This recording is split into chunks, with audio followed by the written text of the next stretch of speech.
good morning. ළමයි අද පොඩ්ඩක් අඳුරුයි. වැස්ස එහෙම පොඩ්ඩක් හොඳටම තියෙනවාද? ඒ වුණාට එළියට අද යන්න වෙලා තියෙන්නේ. ඉදිරියට පොඩි බඩුවක් ගන්න. මම දැන් යනවා ට්‍රයල් එකට. ට්‍රයල් එකට යනවා කියලා තමයි යන්නේ ළමයි. මොකේද යයිද කියලා හිතා ගන්න බෑ. ඕනේ බඩු ටිකක් ගන්න තියෙනවා. එහෙනම් මාත් එක්ක ට්‍රයල් එකට යන්. යන්.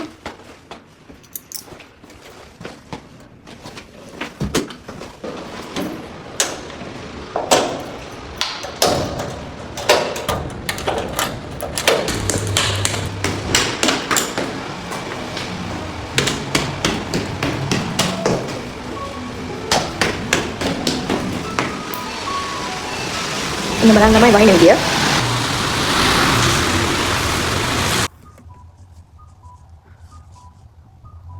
ළමයි මෙතෙන්ට වෙලා එළිය බලාගෙන ඉන්න මම හරි ආසයි මම ඔයාලට කලින් බ්ලොග් එකක් කියලා ඇති. මෙතෙන්ට වෙලා ඉන්න ගමන් මට පොඩි දෙයක් කියන්න හිතුණාද ඔයාලත් එක්ක. පොඩි අදහසක් විතරයි මම දෙන්නේ. දැන් මෙහෙ එන්න බලාගෙන ඉන්න යාළුවෝ ඉන්නවනේ. එයාලට මට වෙච්ච අත්දැකීමක් ඔයාලත් එක්ක මට හිතුණා බෙදා ගන්න ඕනි කියලා. හැබැයි මේක වැරදි විදියට ගන්න එපා කිසිම කෙනෙක්. මම මේ කියන්නේ මට හම්බුණු අත්දැකීමක්. හරිද?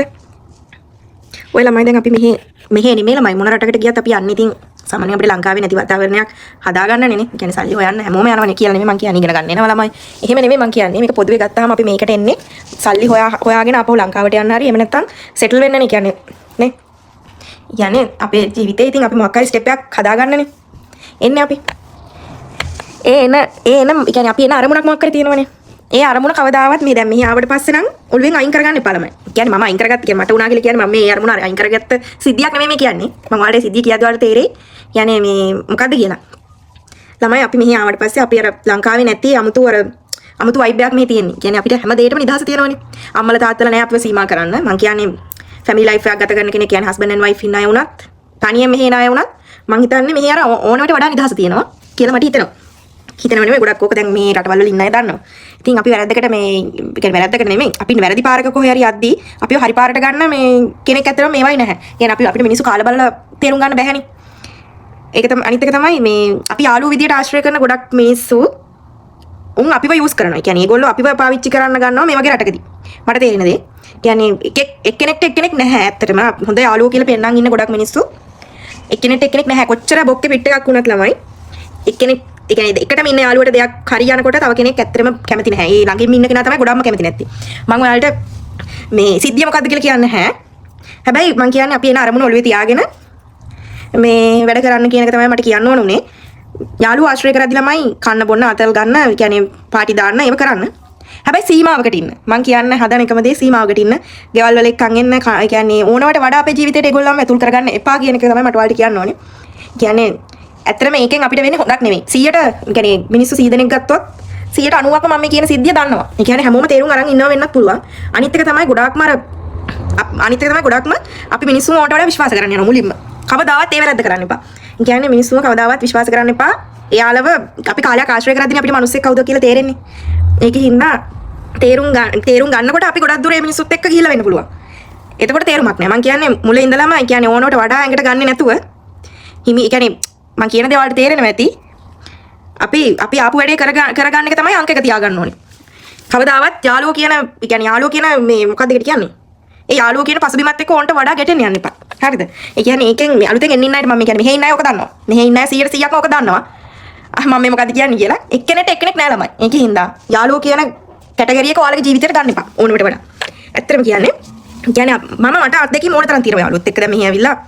ඒ කියන්නේ යාළුවෝ අපි කාලා බීලා තියෙනවා යාළුවොත් එක්ක පාටිස් දාලා තියෙනවා ගෙවල් වල ඇවිල්ලා සහෝදරයෝ වගේ ඉඳලා තියෙනවා හැබැයි කවදාවත් අපිට දෙයක් හරියද්දී හදවතින්ම සතුටු වෙච්ච එක යාළුවෙක්වත් මට නම් නෑ ළමයි මම දන්නවා මෙහෙ එහෙම ඕන තරම් ඉන්නවා ඔය සිද්ධිය හැමෝටම වෙලා තියෙනවා මෙහෙ මම දන්නේ අනිත් රටවලත් මෙහෙමද කියන්නේ ලංකාවේ මිනිස්සු හරි තරංගයක් තියෙනවා ළමයි තරංගයක් කියන්නේ එක්කෙනෙක්ට දෙයක් හරියද්දී තව කෙනෙක් කැමති නැහැ මම දන්නේ ඇයි කියලා ඉරිසියාව හරි ජෙලසි ඉරිසියාව හින්දාම මිනිස්සු අර එකට ඉන්නවා අම්මා ඔයා ඕක මරු නියමයට කරනවා පට්ට කියලා කියන ගමන් මේ අනිත් පැත්තට වලකපන්න තමයි බලන්නේ. මං කියන්නේ මෙහෙ එන්න ඉන්න ළමයි ඔයාලා. යාළුවා කියන දේ ඕනකට වඩා යාළුවා කියන කෙනාව ඇඟට ගන්න එපා. ගෙදර ගෙනල්ලා කන්න බොන්න පවා ඒක ලොකුවට ගන්න එපා ඇඟට. මං කියන්නේ ගානකට ඉන්න අතේ දුරින් තියාගන්න. තමන්ගේ වැඩේ අංක එකට කරගන්න. මං කියන්නේ එච්චරයි. මම ඔයාලට මේ කියන්නේ ඇඩ්වයිස් එකක් දෙනව නෙවෙයි. මට වෙච්ච අත්දැකීමක් ඔයාලත් එක්ක බෙදාගත්තා කියලා තමයි මම කියන්නේ. හරිද? මම ඔයාලට ඇඩ්වයිස් දෙනවා. මම මෙහෙම කවුරුවත් දන්න කියන ප්‍රසිද්ධ චරිතයක් නෙමෙයි. මම කියන්නේ මගේ මේ වීඩියෝ එකක් එක්කෙනෙක් දෙන්නෙක් හරි views කියන්නේ මට පෙන්නනවනේ බලනවනේ මේක. මෙහෙ ඉන්න අය ඉන්නවනේ. ඒගොල්ලන්ට මම මේ කියන්නේ ළමයි ගන්න නම් එපා කරට කිසිම යාළුවෙක් ඕනවට වඩා බැඳීම් නම් තියාගන්න එපා. තමන්ගේ වැඩේ අංක එකට කරන්න. මොකද ඔයාලා එන්නේ මොකක් හරි අරමුණක් හිතේ තියාගෙන ඒ දේ කරගන්නනේ. ඒ දේ වෙනුවෙම යන්න. ෆැන්ටසි ලෝකෙට නම් ආස කරන්න එපා ළමයි. යාළුවොත් එක්ක නම් ඒ කියන්නේ ඉන්න. සහෝදර වගේ ඉන්න ඇත්තම හොඳම යාළුවොත් ඉන්නව නැතුවනේ මම කියන්නේ. එහෙම අය තෝරලා බේරලා ආශ්‍රය කරන්න. සමස්තයක් ගත්තොත් හොඳ මිනිස්සු නැහැ. මට කියන්න ඕනේ ඒක. ඉතින් ඒක හින්දා මේක වැරදිට තේරුම් ගන්න එපා කිසි කෙනෙක්. මං කිව්වේ මට වෙච්ච සහ අපි නිතර දෙවේල අපිට දකින්න අහන්න ලැබෙන සිදුවීම් එක්ක. ඉතින් ඒක හින්දා මට හිතුණා මේක ඔයාලත් එක්ක කියන්න ඕනේ මේක ඔයාලට දැනුවත් කරන එක හොඳයි. එන්න ඉන්න දැන් මේ මල්ලිලා නංගිලා ඔයාලා එනවා මෙහි. ඉතින් ඔයාලා ආපු ගමන් මෙහි තියෙන මේ වයිබ් එක ඔයාලට තේරෙන්නේ නැහැ. ඒ හින්දා ඔයාලා මේ වගේ දේවල් ඔයාලට ප්‍රශ්නයක් වෙච්ච වෙලාවට තමයි තේරෙන්නේ අපි මේ මොකද්ද කරගත්තේ කියලා. يعني අනිත් එක තමයි අපි ඔය දැන් ඕනවට වඩා කට්ටියව ලං කරගත්ත කියලා අපි හම්බ කරන සතුටු දෙකනේ ළමයි ඔයාලට වියදම් කරන්නේ ඔය පාටි දැම්මත් බර්ත්ඩේ පාටි තිබ්බත් يعني ගෙවල් වලට ඇවිල්ලා කන්න බොන්න දුන්නත් මං කියන්නේ ඕවට අපි මේ දුක් මහන්සියෙන් හම්බ කරන සල්ලි තමයි වියදම් වෙන්නේ. මං කියන්නේ මනුස්සයට කන්න දෙනෙක් ගැන නෙවෙයි. එහෙම වැරදියට තේරුම් ගන්න එපා. මං කියන්නේ ඔය පොඩි දේ වුණත් අපි පොඩියට හිතුවට අවසානයේ මේ මිනිස්සු අපිට ඇත්තෙත් නැහැ. මං කියන්නේ. මේ මිනිස්සු අවසානයේ අපිට ඇත්තෙත් නැහැ. හැබැයි අපිට නැති වෙච්ච කාලය මේ මිනිස්සු වෙනුවෙන් අනිත් එක තව දෙයක් කියන්න තව පොයින්ට් එකක්. මුදල් ඒ දේවල් හැමදේම අපිට නැති වුණා මිසක් අපිට ඇති වෙච්ච දෙයක් නැහැ ඔය මිනිස්සු ආශ්‍රය කරා කියලා. හරිද? තව දෙයක් මට ඔයාලට කියන්න ඕනේ. කවදාවත් ළමයි තමන්ගේ ප්‍රශ්නයකට ඇරෙන්න අනුන්ගේ ප්‍රශ්නයකට මැදිහත් වෙන්න යන්න එපා. කියන්නේ මේ මගේ යාළුවා බොක්කේ පිට එක අම්මෝ මෙයාට කරදරයක් වෙනකොට අපරාධි පව් හරිම කාමුල් හිතින් දුක්කනේ යාළුවෝ ඕන තරම් අපිත් එක්ක ඉන්නවා. තමන් කොච්චර එහෙම තමන් මෙහෙමයි කියලා තමන්ට වෙනවා කියන එක අනුන්ගේ ප්‍රශ්නයක් ගැන කවදාවත් හිතන්න එපා. මම කියන්නේ ඒකයි. මම මේ පොයින්ට් එකක් කියන්නේ ඔයාලට තමයි කවදාවත් එකට ඉන්න යාළුවෙකුගේ ප්‍රශ්නයකටවත් කතා කරන්න යන්න එපා. කතා කරනවත් ඌට ඒ ප්‍රශ්නෙට උදව් කරන්නවත් යන්න එපා. මොකද මම එහෙම කියන්නේ ඒ උදව්ව කරගන්න ටයිම් එකට විතරයි ඌට අපි ඕනේ. හරිද? එතනින් එහාට ඌට අපිව අවශ්‍ය වෙන්නේ නැහැ. කියන්නේ එතනින් එහාට ඌගේ පාත් එක හදාගෙන ඉවරයි. තේරෙනවද? කමක් නැහැ. ඒක කමක් නැහැ. අපි උදව් කරා මිනිස්සෙගේ අවස්ථාවට අපි උඩින් හිටියා ඒක හරි. හැබැයි එහෙම කරන්න ඕන ළමයි මුල මතක මිනිස්සෙට. තේරෙනවද මම ඔයාලට කියන්න හදන්නේ? එහෙම කරන්න ඕනේ අපි කියන්නේ මේ මිනිස්සයා හරි හොඳයි. අනේ මෙයාට මෙයා පව් මෙයා අමාරු වැටෙන එක හරි නෑ. කින්ද අපි උදව් කරන්න ඕනේ. එහෙම කරන්න. මිනිස්සෙගේ හොඳ ගතිය වල නැති කරගන්න එපා. මම කියන්නේ එහෙම දෙයක් ගැන නෙමෙයි. හැබැයි කවදාවත් අනුන්ගේ ප්‍රශ්නයකට මැදිහත් වෙලා ළමයි තමන් වැරදිකාරයා වෙනවා ඒකාන්තයි. මම මේ කියන්නේ ඒකයි. හරිද? තමන් වැරදිකාරයා වෙනවා ඒකාන්තයි. ඒ මිනිස්සු ඒ කියන්නේ ඒ මිනිස්සු අවසානයේ ඔක්කොම අල්ල හොඳ වෙලා තමන් වැරදිකාරයා වෙනවා. ඒක නිසා මම කියන්නේ ගොඩක් අයට මේ අත්දැකීම අනිවාර්යයෙන්ම තියෙනවා ළමයි. මම මේ කියන අත්දැකීම. ඉතින් මට නම් ඒ ගැන කිසිම තැකීමක් නැහැ. කිසිම දුකක්වත් නැහැ. මම කියන්නේ මෙහි ඇවිල්ලා ආව තව කෙනෙක්ට ඔක වෙනවට තමයි මම මේ පොයින්ට් එක කියන්නේ. හරිද? අපිට මේක කියන්නම ඕනේ වුණා. ඉතින් ඒකෙන් හින්දා මම කියන්නේ ළමයි මේ දැන් මැරෙන්න වැටලා හිටියත් ළමයි. මේ දැන් මැරෙන්න වැටලා හිටියත් ඒ මනුස්සයාට කියන්නේ උදව් කරන්න අපි කවුරුත් ලංකාවේ මිනිස්සු හරි මේ සෙන්සිටිව් හදවතින් උදව් කරනවා මිනිස්සුන්ට. හැමෝම මම කියන්නේ. හැබැයි ඒ මිනිස්සුන් හරියට අඳුරගෙන ඒ තැනට උදව් කරන්න. හරිද? ඒ කියන්නේ අපිට තේරෙනවා නම් මේ මිනිහා අපිත් එක්ක අවංකව නෙමෙයි ඉන්නේ කියලා මේ මිනිහට කවදාවත් උදව්වක් කරන්න කියලා මම නම් කියන්නේ නැහැ ළමයි. කියන්නේ නැත්තේ ඒකෙන් අපිට හානිය වෙන්නේ. උදව්වක් කරාට පස්සේ ඒකෙන් අපිට හානියක් වෙනවා. මම කියන්නේ ඒක. මට ඔයාලට ওই ටික කියන්න ඕනේ උනේ. මට ලොකු සිද්ධියක් වුණා කියලා දැන් ඔයාලා ලොකුවට එහෙම හිතන්න එපා. එහෙම මොකුත් නැහැ ළමයි. හැබැයි මට මේ පොයින්ට් එක ඔයාලත් එක්ක කතා කරන්න ඕනේ නා. කියන්නේ මට ඒක කතා කරන්න ඕනේ වුණා. ඒකෙන් හින්දා පොඩි සිදුවීම් තියෙනවා මේවා ඇතුලේ. ඒ සිදුවීම් ඔයාලටත් වෙනවට තමයි මම මේක ඔයාලත් එක්ක කතා කරන්න හිතුවේ. කවදාවත් යාළුවෙක් දෙකට මැදිහත් වෙලා තමන්ව නැරදිකාරයෙක් වෙන තැනට වැඩ කරගන්න එපා. අනිත් එක තමයි මිනිස්සෙක් දෙයක් කරා නම් ළමයි. ඔයා හිතන්න ඔයාට මෙහි කියන්නේ මෙහි රටක ඇවිල්ලා ඉන්නවා කියන ළමයි අම්මා තාත්තා ෆැමිලි එකේ ඉන්න අය හරි අඩුයිනේ. හරිම තනියෙන් ජීවිතයක් තනිකඩ ජීවිතයක් නේ ගෙවන්නේ ළමයි. එතකොට අර යාළුවා කියන එක්කෙනා අපිට ඕන්ට වඩා ලම් වෙනවා කොහොමත්. සහෝදරයොත් නැහැ. ඉතින් ඒකින්ද ඕන්ට වඩා ලම් වෙනවා. හැබැයි ඒ ලම් වුණා කියලා තමන්ගේ තියෙන පෞද්ගලිකත්වය යාළුවත් එක්ක ෂෙයා කරගන්න යන්න එපා. තමන්ගේ තියෙන කියන්නේ පෞද්ගලික ඔය මොනවා හරි ෆැමිලි ප්‍රශ්න ඕවා කිසිම දෙයක් ෂෙයා කරගන්න යන්න එපා. එහෙම දෙයකට උදව් කරන්නවත් එපා. ඒකෙදි වෙන්නේ අවසානයේ උන් ගොඩාක් හොඳයි. සුපිරි චරිත අවසානයේකට උගේ ජීවිතේ ගොඩ ගන්න උදව් කරපු එක පට්ට බලු වෙනවා. හරිද? ඒක නිසා මම කියන්නේ ඔයාලට හොඳ අත්දැකීමක් මෙහෙ ඉන්න අයට ඕවා හොඳ අත්දැකීම්. මෙහෙ ගොඩක් අය ඕක දන්නවා. මෙහෙ නෙවෙයි මොන රටෙත් කොහොමද කියන්නේ මම දන්නේ නැහැ. මෙහෙ නම් ඔහොම තියෙනවා ළමයි. ඕවා තියෙනවා. අහන කෙනා අම්මෝ ඌ බං මෙහෙ මේවා තියෙන ඕන තරම් කියනවා. ඒකින්ද මම කියන්නේ පරිස්සම් වෙන්න. මිනිසුන්ගෙන් පරිස්සම් වෙන්න මම කියන්නේ. දැන් ඉන්න අද කාලේ මිනිසුන්ගෙන් ඉස්සර හරි අවංක මිනිස්සු ඕන තරම් හිටියා. මම කියන්නේ දැන් ඉන්න මිනිසුන්ගෙන් පරිස්සම් වෙලා තව කෙනෙක්ට අපිව පාවිච්චි කරන්න බැරි විදිහට අපි ජීවත් වෙමු. අපේ අරමුණ වෙනුවෙන් අපි වැඩ කරමු. මට කියන්න ඕනේ ඒක. කවුරුත් වැරදි විදිහට තේරුම් ගන්න එපා. එහෙම මට වැරද්දක් වෙලා කියලා. يعني පොඩි අත්දැකීම් තියෙනව නැතුව නෙමෙයි. මම කියන්නේ යාළුවා ආශ්‍රය කරද්දී පරිස්සමින් ආශ්‍රය කරන්න, අතේ දුරින් ආශ්‍රය කරන්න කියලා තමයි. මට ඔයාලට කියන්න ඕන උනාද? ළමයි වෙලාවම ට්‍රයිල් එකට ගිහිල්ලා ආව ළමයි. වස්සේ වීඩියෝ කරන්න තරයි අපහසුයි. මේක හින්දා වීඩියෝ මුකුත් ගත්තේ නැතුව එහෙම මාව ගිහිල්ලා ආපහු. ඔයාලට මම පෙන්නන්න ගියේ මම බලන්න. හොඳටම වහිනවා. ඉතින් දවසමත් ඔය වගේ. මේක හින්දා මම හිතුවා වීඩියෝ මුකුත් ගන්න බැහැ නැත්නම් අමාරුවෙන් තියෙනවා. මම දැන් හදන්නේ මොන හරි යන්න. පියන් ඒ පැත්තට.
Go! Egg eating competition between Chisom and Blessing. Bring your hand. The first person to eat the highest number of eggs. Blessing, no. You are picking from up. 1-0. Keep going. Chisom 1, Blessing 0. Blessing, you are picking the egg. You are not carrying.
මිත්‍රවරුනි, දවසෙන් දවස මගේ හදන මහා වූයේ වේදේනි ඉතිනවා. මේ රටේ ජීවත් වන ජාති ආගම් කුලවල පන්ති පක්ෂ වේදෙන් කරව මේ රටේ සියලු දෙනාට මේ සයිප්‍රේමලක හටතරක කලින් කරනවා. ඉසිදාට පොදු ජනතාවගේ කකුල් දෙකට වැඩිලා හටතරකට මේ සයිප්‍රේමලක පැකිලෙන දෙයක් කියන එක මේ අවස්ථාවේ ප්‍රකාශ කරනවා. මම කියනවා තියෙනවා පුළුවන්. පොඩි ප්‍රශ්නයක් මම කියනවා තියෙනවා පුළුවන්. හරි එතකොට මම හිතන්නේ කියලා හිතනවා ගියා මම මීනක් දැන් කරේ. ඒක උරු පාස් නම් යාමෝ බඳු පාස් කරගෙන ඉතින් සිංහල මොකද අපි ළඟ මොකද අලු මම යාගේ ප්‍රශ්නයක්. ඔය සිංහල මොකද? ඔව් අවුරුදු දෙකක් අපු බලලා තියෙනවා. ඉතින් අර කොරවිට ප්‍රශ්නයක්. සිංහල මොකද අපි ළඟ මොකද අලු මම යාගේ ප්‍රශ්නයක්. ඔය සිංහල මොකද? ඔව් අවුරුදු දෙකක් අපු බලලා තියෙනවා. දෙවියන් අහන කොරවිට ප්‍රශ්නයක්. Sometimes life can get a little hectic, and we are there to help. Whether Hello, Anura Saho, how are you?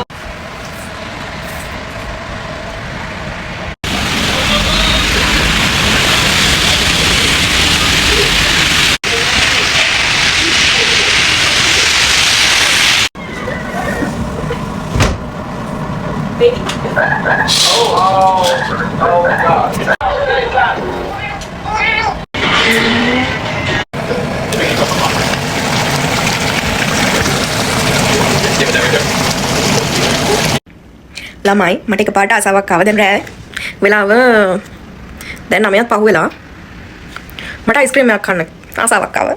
හැබැයි අද දවසමත් වහිනවා තාමත් වහිනවා. ඒ උනාට ඉතින් ආසයිනේ ළමයි ඉතින් ආසාව කරගන්න එපා කොහොමාරිනේ. ඉතින් දැන් මම යන්න දෙන අයිස්ක්‍රීම් කන්න.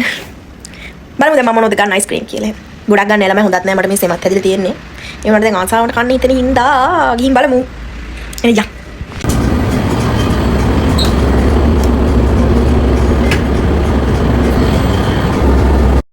ඇවිල්ලා තියෙනවා අනිවාර්යෙන් මොකක් හරි ප්‍රශ්නයක් ඇවිත් ඉඳලා තියෙනවා ඒක නිසා තමයි කවුරු කමලගෙන් ප්‍රශ්න කරන්නේ ඉතින් මේ වෙලාවේදී කමලා මතක් කරලා කියනවා මුලින්ම ප්‍රශ්නකුනේ නැහැ නමුත් පස්සේ නම් රාජ් සහ රෝෂිනී අතර ප්‍රශ්නයක් ඇති වුණා ආයේ වෙලාවේදී රෝෂිනී ප්‍රශ්න කරලා කියලා ඉතින් මේ පාඩියේදී රාජ් සහ රෝෂිනී අතර මොකක්ද ප්‍රශ්නේ කියලා බලන්න වෙන්නේ කියලා නමුත් අපිට පස්සට දෙන්න රාජ්‍ය දෙපාර්තමේන්තුවේ යාකට සංගමන රාජ් සාමාන්‍යයෙන් පැයක් විතර ලොගින් කරනවා නමුත් මේ දවසේ රාජ් වහන්සේ ආපු නිසා රාජ් කලින්ම ගෙදර ආවා අනේ වෙලාවේ තමයි රාජ් රෝෂිනීගේ මලසර දැක්ලා තියෙන්නේ රාජ් උත්සාහ කරලා තියෙන්නේ රෝෂිනීව බේර ගන්න ඒත් ඒ වෙලේ හරි ගිහින් නැහැ ඔනෝක තමයි රාජ්ගේ කට උත්තරය නමුත් මෙතනදී පොලිසිය සැකේ එන්නේ රාජ්ගේ පැත්තට මොකද රාජ් වෙනදා පැයක් විතර ලොගින් කරනවා වුණාට මේ දවසේ කලින් ඇවිල්ලා තියෙනවා අනේ ඒක සමහර විට රාජ්ගේ සැකේ කොටසක් වෙන්න පුළුවන් නේ ඒක කියලා පොලිසිය රාජ් සැක කරන්න පටන් ගන්නවා නමුත් රාජ් කියන්නේ මම රෝෂිනීට ගොඩක් ආදරය කළා මම එයාව බේර ගන්න උත්සාහ කළේ ඒත් මට එයාව බේර ගන්න බැරි වුණා කියලා නමුත් පොලිසියට විශ්වාස කරන්නේ නැහැ මොකද කවුරුත් බේරි දන්නා කමලගෙන් දැක්ක ප්‍රකාශය කරලා කලින් දවසේ තිබුණ පාටි එකේ රාජ් සහ රෝෂිනී එතනට ගිහින් පරීක්ෂා කරද්දී මියගිය පුද්ගලයාගේ මල සිරුර දිහා බලපු ඉන්ස්පෙක්ටර් මඟුලපතිට තේරෙනවා මේක රියානතුර නිසා සිද්ධ වුණ කාරණයක් නෙවෙයි කියන එක. ඉතින් ආයි ඉතින් හංගුනම් බැරි විදිහට පරීක්ෂා කරද්දී ඉන්ස්පෙක්ටර් මඟුලපති දකිනවා අමුතු විදිහේ පුරලකගේ රූපයක් තියෙනවා. වගේම ෆොරන්සික් එකට ඒ කියන්නේ අපරාධ ස්ථාන පරීක්ෂා කරන එකටද මේ ගැන දැනුම් දෙන්න කියන ඉන්ස්පෙක්ටර් මඟුලපති ඊට උදේ මට මේ ගැන හැම විස්තරයක්ම ඕනේ කියන ගමන් දැන් තමයි ගෙදරට යන්න පිටත් වෙන්නේ. ඉතින් ඔක්කොම වැඩ ඉවරලා ඉන්ස්පෙක්ටර් මඟුලපති ගෙදර එනකොට තාත්තා එනකල් බලාගෙන හිටපු පුංචි දුව නිින්දට ගිහින් මිරිකිනවලට මිනිහට ඉන්ස්පෙක්ටර් මඟුලපතිගේ තාත්තා කියන්නේ ඔයා අපේ බර්ත්ඩේ පාටියේද ඒක ඉවරලා දැන් පැය 4ක් උතුණාට කියලා. හදිසි වැඩක් කරනවා කියන ගමන් තාත්තගෙන් සමාව ගන්න ඉන්ස්පෙක්ටර් මඟුලපති දුවගෙනුත් සමාව ගන්නවා එන්න පරක්කුණ එක ගැන. ඊළඟට අපිට පෙන්නන්නේ පහුවදා ජෙබනේසන්ගේ මරණ පරීක්ෂණය ගැන දැනගන්න ගිහින් ඉන්න ඉන්ස්පෙක්ටර් මඟුලපතිව. මරණ පරීක්ෂණය සිදු කරපු වෛද්‍යවරයා කියන්නේ ජෙබනේසන්ගේ හිස් කබල සම්පූර්ණයෙන්ම හානි වෙලා තියෙනවා කියලා. ඒ වගේම ලෝහමය ආයුධයකින් කරපු පහර දීමක් වගේ කියලා ඒ වෛද්‍යවරයා කියනවා. ඒත් එක්කම මේ යද්දී ජෙබනේසන්ගේ මොලේ ඉදිරියක් තිබුණා වගේම එයා ඉඳලා තියෙන විෂාදයේ තත්ත්වයකින්. තේන විදිහට එයා එයාගේ මරණයට ලෑස්ති වෙලා වගේ ඉඳලා තියෙන්නේ කියලා තමයි මේ වෛද්‍යවරයා නම් කියන්නේ. ඒ වගේම අපරාධකරුවෙක් ගැන කිසිම සාක්ෂියක් හරි තොරතුරක් හරි ලැබුණේ නැති බව මේ වෛද්‍යවරයා ඉන්ස්පෙක්ටර් මඟුලපතිට කියනවා. මේ ඉතින් මම ඊළඟට මම චිකන් හදලා ඉවරනවා. දැන් ඉතින් අපි හිතමු වැඩක් කියන්නේ නැහැ. දැන් ඉතින් ටිකක් දාගන්න මහන්සිය ඔෂා ගන්න දාගන්නවා. මම දැන් ට්‍රයිල් එකට ගිහින් වෙලා වීඩියෝ කරගන්න ඕනේ නැහැ. මේ දැස්ස ඉඳන් දවස මොනවා. ඉතින් මම කරදරයි කියනවා. මම නම් මම ගන්න ටිකක් සබ්ස්ක්‍රයිබ් කරන්න. ඉතින් බයි.